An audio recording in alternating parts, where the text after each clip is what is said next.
Hey, what's up? It's another edition of Championship Chase. The Queen Bee, Ida Simpson's here. Hey, Ida. Hey, Ty. Also, former Browns and Eagles linebacker Anthony Griggs. Hey, Anthony. Hey Ty, what's going on? Not much with the Steelers, man. They've looked kind of mediocre the past couple of weeks.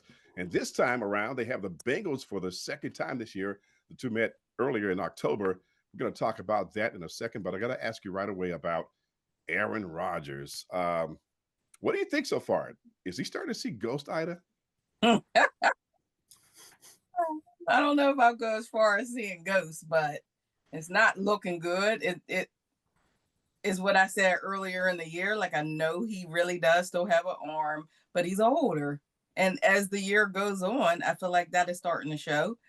He's looking sluggier. I thought maybe he would get a little bit better with the reads and being able to make sure he's not getting sacked so much. That's one of the things that has been the most surprising to me, that he's not avoiding the sacks the way I feel like he needs to. That safety was disgusting. I could not believe that he was even able to be put into that position. You know how close you are. Like, why in the world were you able to be brought down? Let the ball go. I feel like that is something that a really good seasoned quarterback could give you. Of all the things that he might not be able to give you, I feel like that was one that he really let get away, amongst a lot of other things. But it's not looking good. And I know he's trying to calm everybody down, all the 4 more division games and all of those things he wants to talk about that we still have in front of us.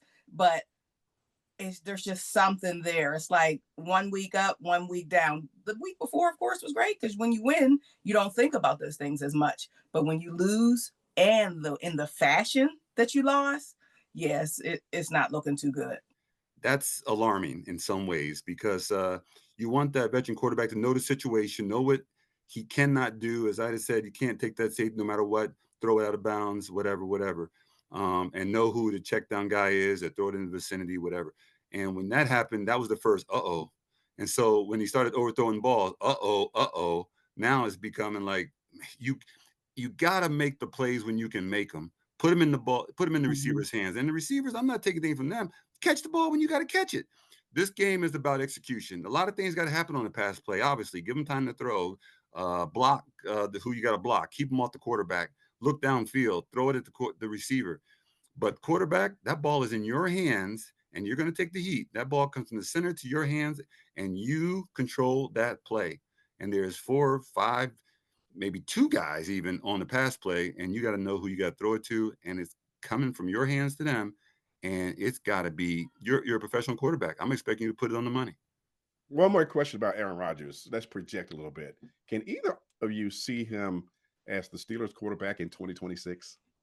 Absolutely not. I don't. I mean, I was shocked that they wanted to squeeze the 1 year out of him, especially on, I guess it was, since it was now, win now, must win now, all in. Tomlin loved them. They had this little relationship where it was like, respect to respect. And now I got the chance to get him and put him. It's too late. Like, even, I do believe if he would have got him, of course, before he went to the Jets, you could have got that strong year. But I think he waited too long for that dream, and it is not panning out. I don't see him here for another year for sure. You have to figure out what is next. If you don't win it all this year, you're not going to keep with that quarterback. You're not going to stick with Aaron Rodgers another year for more or even less of what you have this year. These are the games, okay, where teams have got your film. They know how to squeeze you in, know what to do, put them under a little bit of pressure, get Aaron Rodgers a little bit ruffled, and the game can be yours. If you don't want, that's the last thing he wants to do is run the ball. Okay, so make him have to throw it under duress and go from there. So they don't want to have another year of that. You sound like you're saying just put a sweater on him, and it's like it's Mr. Rogers playing quarterback and just scare him. This human relations moment brought to you by PGHCHR. Does the world have you feeling anxious? Are you worried that hate and injustice will triumph? We are here to help. Report your concerns today. Call us at 412-255-2600 or email us at human.relations@pittsburghpa.gov. Pittsburgh Commission on Human Relations, enforcing civil rights laws since 1955. Well, back in October, the Steelers fell to the Bengals 33-31. They could not contain Jamar Chase. He had 16 catches. Higgins had 5 catches. The Bengals did basically what they wanted to in the passing game. Defensively, Anthony, what do the Steelers need to do this Sunday to win this game?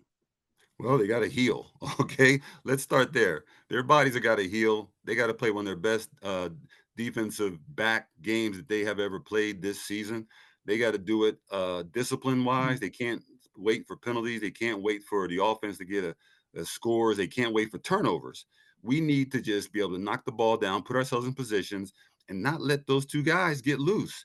They were doing whatever they want. They wrote the book on how to take care of the Steelers secondary last time they played. So this cannot be the same thing. Can't even be close. And you're going to know that within the first quarter. So I'm looking for, and the linebackers, look, you guys got to show up, man. Okay. Or else the other teams are going to know, and Cincinnati's going to know how to block you, where to pin you so that you can't get those outside runs. Okay. I get you. You got Queen, you can run a little bit, but when they run straight at you, I'm seeing some holes in the armor there. So I'm looking to see that they do some things plugging up there. I like the way that finally Watts and Highsmith is starting to do some things on the pass rush, but it's not always going to be a pass rush situation. We got to stop them on the run.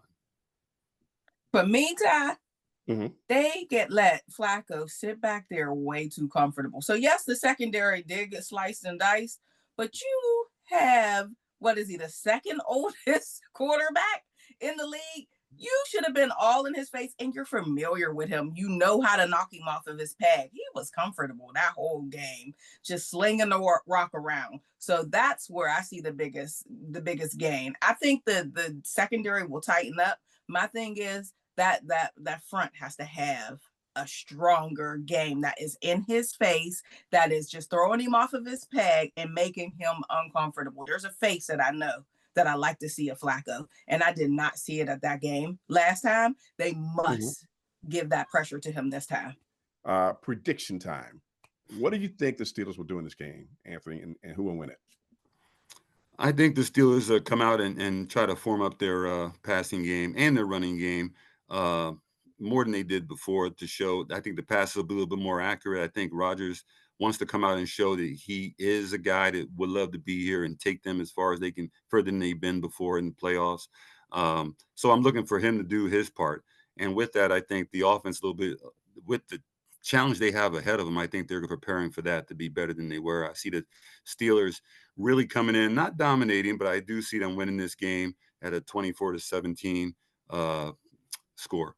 I just don't see it in the cards for the Bengals to be able to pull out the broom and sweep the Steelers. And this is the home game. I already expected them to split, because that's just the way this rivalry is. It's tough. It's nasty. These two teams know each other very well. But when they come back home and you're in your space with your fans and they know what they put up through this season, I cannot see them allowing a sweep. So I'm going tight. It's definitely going to be a tight game again. I'm going to take it to 17-10. 17-10.